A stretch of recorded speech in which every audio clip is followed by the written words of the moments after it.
was pretty fabulous, wasn't it? Thank you so much, Louise. I'd like to introduce our second speaker now. It's Pearl Moon. Pearl is an artist who works with cloth and fibre. She makes wearable art and sculptures from textiles. Working with traditional mediums and textile artistry skills developed by women over centuries while they were largely confined within domesticity, she reinterprets textile embellishment and clothing in a contemporary paradigm. The art she makes has never been the least bit political, and she describes herself as a critic of the postmodernist art movement.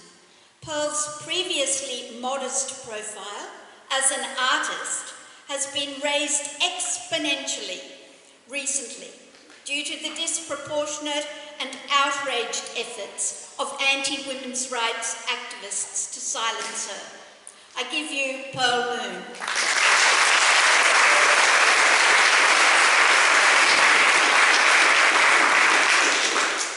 Thank you everybody for coming along today.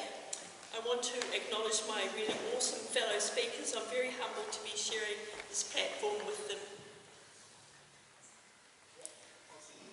In this talk, I'm going to tell you the history of how I got radicalised about transgender ideology and why I feel I must keep speaking out regardless of the people who are trying to shut me down. My name is Pearl Red Moon and I'm a textile artist living in rural New South Wales. I'm trained as a pattern maker, which means I make patterns for clothing. In 2015, I started a home-based business selling sewing patterns that were available through my 2 online shops on the internet. Along with digital patterns, I sell other handmade items like my beaded jewellery. This little micro-enterprise brings me in a small and consistent income.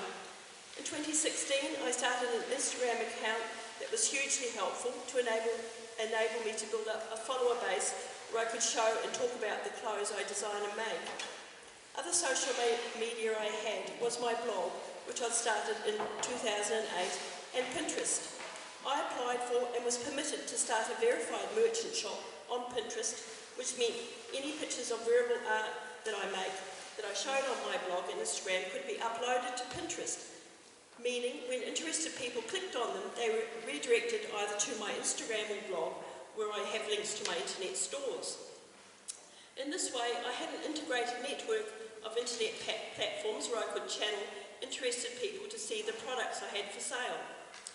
I also followed thousands of IG, Instagram accounts of other people in the wearable art and home sewers communities, and that connected me to thousands of people internationally who shared these interests.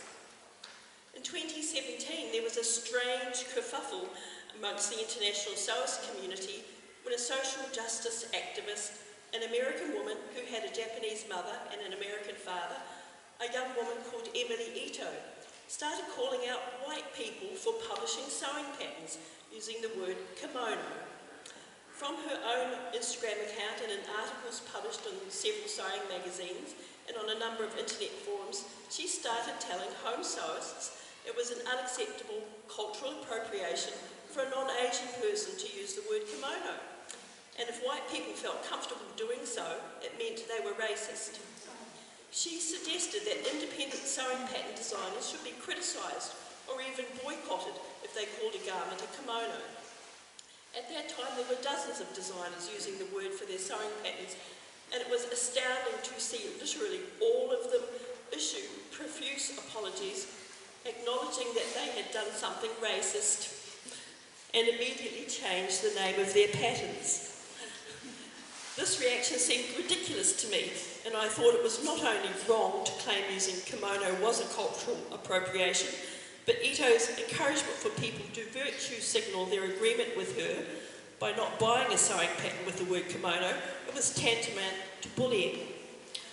I didn't have the courage to say so at that time, but I also thought her categorical dismissal of all white people being inherently white supremacists could only arise from her own racist attitudes. To emphasise my complete rejection of Ito's premise, I published a coat pattern called the Censure Kimono.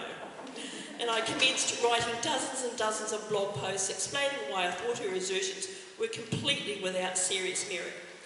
Researching and looking into sources that Ito quoted, I discovered that all the people she quoted were other social justice activists whom she knew personally. None of her claims about cultural appropriation were based on academic researches, theories or data that could uphold the objectivity of her claims.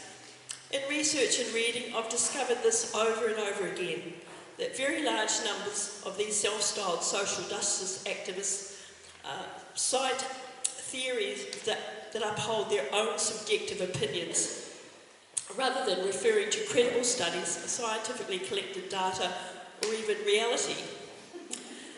In a fashion typical of woke activists who lack a credible argument, she falls back on personal experience, that she feels hurt or harmed by white people is the most relevant argument she has. Ito is in her early 30s and works as a teacher's aide in San Francisco public primary schools and is very involved in her local Black Lives Matter movement, although her particular concern is believing that Asians suffer from racist white people and systemic injustice. She isn't an artist, she doesn't even sew, she has no academic qualifications in art history or sociology, so I find it inexplicable why she's a social justice media influencer and she has 120,000 followers. Within months, the consequences for me having tried to refute Ito's claims were getting a barrage of personally denigrating emails. I was removed and blocked from following over 100 Instagram accounts, and my micro-internet enterprise selling patterns lost significant income because I was placed on a blacklist of pattern designers to be boycotted because we were accused of being racist. Numerous times I found I was blocked in advance when I tried to follow Instagram accounts I was interested in, despite the fact that I'd never had any interaction whatsoever with the account owners. Fast forward to 2021, an art gallery in Newcastle, where I'd had a very successful exhibition the previous year, received requests that I should not be represented by them for another show I'd proposed because they alleged I'm a racist. In December 22, I was expelled from an American arts organisation, the Surface Design Association, after I complained about being removed from an international Zoom meeting discussing cultural appropriation in which Emily Ito was an invited speaker. Their justification for expelling me was described as incompatible values. By the time J.K. Rowling tweeted about the conflict of women's rights and the trans agenda, I was very educated about how cancel culture works. Through Rowling, I learned about that other head of the hydra of critical social justice, that of transgender ideology. I learned through the kimono kerfuffle that most people are either cowards when faced with bullies, or they're unwilling to invest in critical thinking, or often they're just too meek to engage. So it was no surprise to see the backlash to Rowling. In March 23, when I attended 2 of Kelly J. Keen's Let Women Speak rallies, my cumulative cancellings included having been banned from posting on the Instagram page of a sewing magazine I had a paid subscription to. I'd been removed from Patreon. I was banned from Australian feminist Bree Lee's Substack for making one comment where I used the phrase men who say they are women. I was banned from TikTok. I've been shadowbanned on Instagram for 10 months after I made supportive statements about Cat Deeves.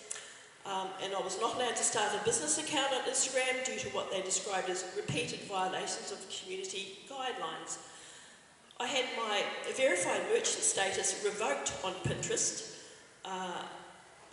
because they had mass complaints from trans rights activists. I'd already had a whole board called Gender Critical that had 500 links get removed, and of course I've been banned from Twitter. None of the videos or journalistic items I collected on my Pinterest board were banned or removed elsewhere and can still be searched out. Everything is freely available on the internet and didn't contain anything illegal. My merchant status didn't get cancelled because of any problem with my products. It was removed solely because Pinterest did not like my political views. my gender-critical views came to Pinterest's attention, excuse me, dry throat. My gender-critical views came to Pinterest's attention due to TRAs having complained en masse to Pinterest about my wrong thing. 2 days after I attended the Canberra Let Women Speak rally, my Instagram and Facebook platforms were hacked, and I was shut out, and I've been denied access to them ever since. The account has now become an artefact that I have no control over. I can't add to it, I can't delete it, and I'm not allowed to start a new account. Meta hasn't responded to a single one of more than 20 requests for help over the last 5 months. Loss of my Instagram account has been distressing. Despite being shadow banned for nearly a year, I've still managed to accumulate 985 followers. Not being able to show and talk about my textile art means I can no longer get follow-ons of people going to my internet shops, buying patterns or beaded jewellery. Consequently, my income has dropped. Excuse me for a moment, people, I'm so sorry.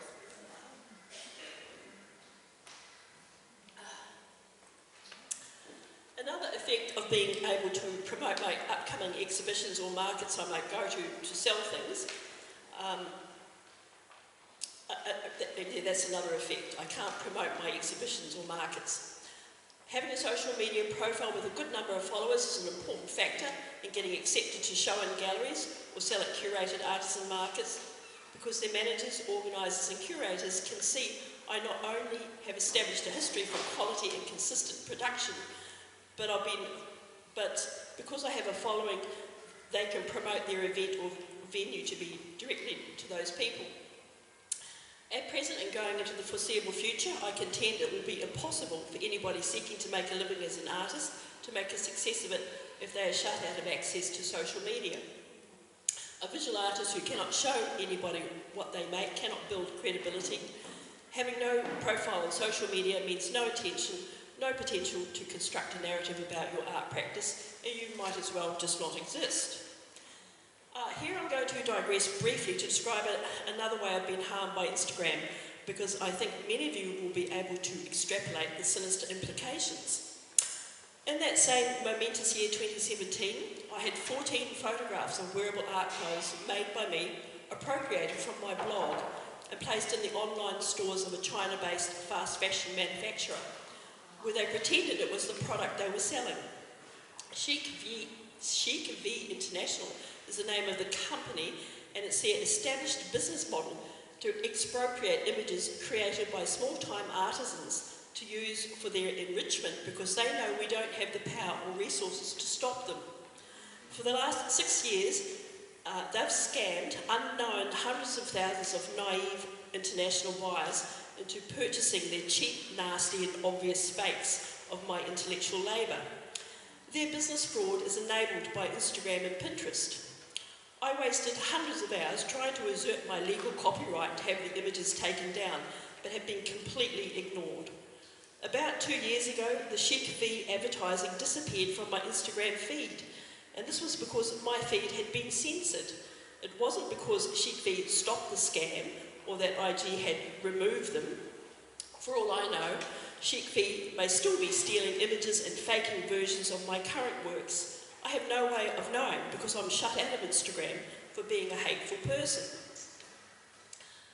My most recent cancelling was in June, when I was expelled as a finalist from the Australian Wearable Art Festival, which is happening on the Sunshine Coast next weekend. I'd responded to a call for entries and had been selected on the merit of the concept I'd submitted back in February 23.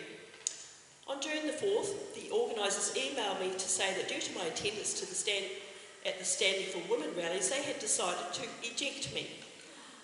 They cited a duty of care towards any gender pretenders who might be involved in their event, and were concerned I might be a security risk if anyone was going to protest my inclusion. I refused to accept my expulsion quietly.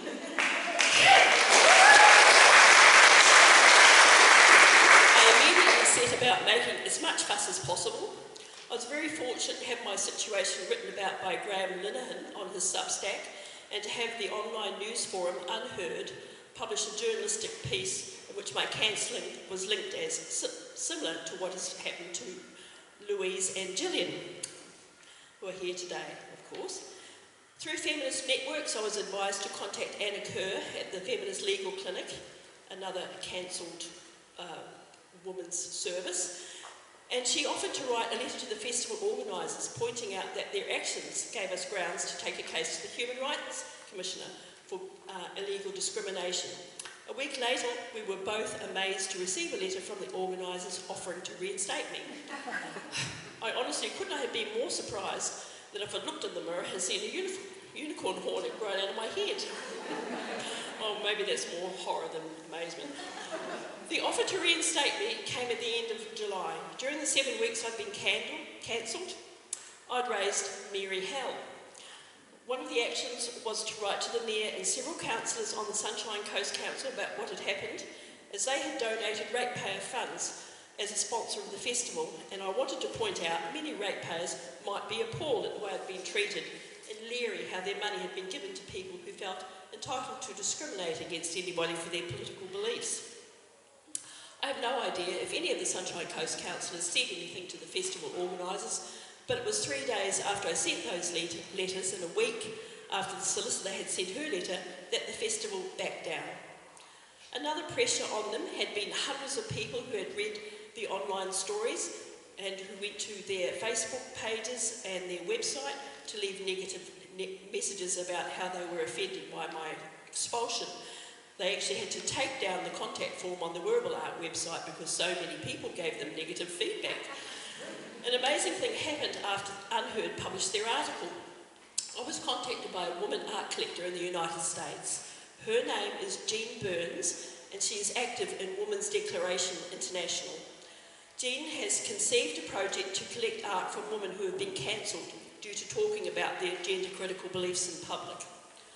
On the 15th and 17th of September, the American Women's Declaration International members are having a conference in San Francisco, and Jean will be simultaneously presented an art exhibition entitled, and I just love this, A Nasty Piece of Work.